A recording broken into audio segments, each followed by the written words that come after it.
आता माघार नाही ही भूमिका घेत राज्यभरातील सरकारी कर्मचाऱ्यांनी जुन्या पेन्शनसाठी आंदोलन उभं केलेलं आहे।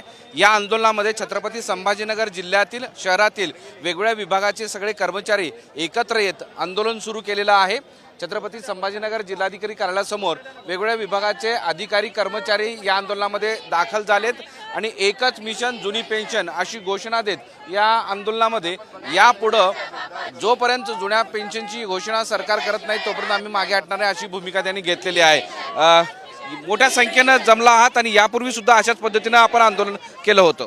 सर, आंदोलन करणे आणि हक्क मागणे हे जणू आपल्या महाराष्ट्राच्या रक्तातच आहे। कारण डॉक्टर बाबासाहेब आंबेडकरांनी सांगितलं आहे, शिका, संघटित व्हा आणि संघर्ष करा। संघटित झालेलो आहोत आणि ह्या रास्त मागणीसाठी आम्ही संघटित झालेलो आहोत की आम्हाला जुनी पेन्शन लागू करा। ही एक रास्त मागणी आहे। कुणाला भेटतं, किती भेटतं याच्याशी आम्हाला विरोध नाही। आम्हाला जुनी पेन्शन लागू व्हावी ही रास्त मागणी आहे आणि कुठल्याही प्रॉब्लेमचे सोल्युशन नाही असं नाही। जर लोकप्रतिनिधींनी समन्वय आणि समयसूचकता जर पाळली तर ह्या प्रॉब्लेमवर नक्की सोल्युशन निघेल अशी मी लोकप्रतिनिधींना विनंती करते।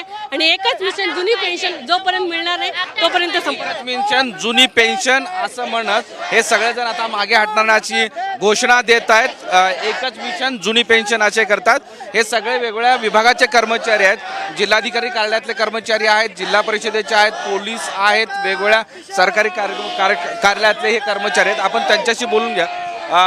यापूर्वी अनेकदा इथं आंदोलन झाले याच जुन्या पेन्शनसाठी आणि पुन्हा आंदोलन करावं लागतंय। आता मात्र तुम्ही मोठ्या वेगळ्या निर्धारानं या आंदोलनामध्ये उतरलात। निश्चितच मार्चमध्ये जो संप झाला होता त्या संपाच्या वेळी आम्ही आंदोलन संस्थगित केलं होतं।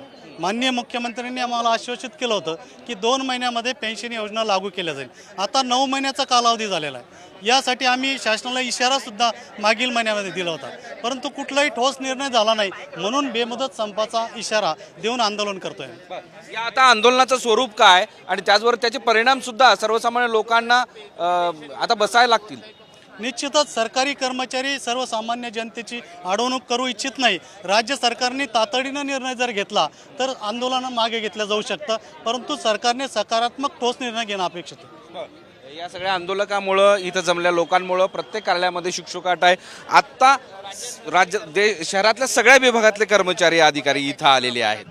हो, सर्व कर्मचारी या ठिकाणी आहे, मध्यवर्ती संघटनेचे सभासद असलेले। आणि ही पेन्शन योजना जोपर्यंत ठोस निर्णय शासन घेत नाही तोपर्यंत आमचं आंदोलन हे चालू राहणार आहे। कामावर जाणं नाही, जोपर्यंत निर्णय होत नाही तोपर्यंत कामावर जाणार नाही, बेमुदत काम बंद राहील। आता त्याचमुळं वेगवेगळ्या विभागाच्या कामावर परिणाम होत आहेत। सगळ्यात महत्त्वाचं म्हणजे जे आपत्कालिक सुविधा देण्याच्या गोष्टी आहेत त्या मात्र अडचणीच्या ठरू शकतात। विशेषतः दवाखाना असेल किंवा ॲम्ब्युलन्सची सेवा असेल किंवा मेडिकल सेवा असेल, या वेगवेगळ्या सेवेवर याचा परिणाम होईल आणि त्यामुळे या आंदोलनाची धग सर्वसामान्यांनाही बसेल आणि त्यामुळं सरकारनं या जुन्या पेन्शनसाठी जे आंदोलन सुरू आहे त्यांचा विचार कसं करतं ते पाहावं लागणार आहे। मोहम्मद इरफानचा माधव सावरगावे, साम टीव्ही, छत्रपती संभाजीनगर। देश विदेशातील प्रत्येक घडामोडींचे लाईव्ह अपडेट मिळवण्यासाठी आता साम टीव्हीच्या सर्व सोशल मीडिया प्लॅटफॉर्मला लाईक, फॉलो आणि सबस्क्राईब करा। तसंच सर्व नोटिफिकेशनसाठी बेल आयकॉन प्रेस करायला विसरू नका।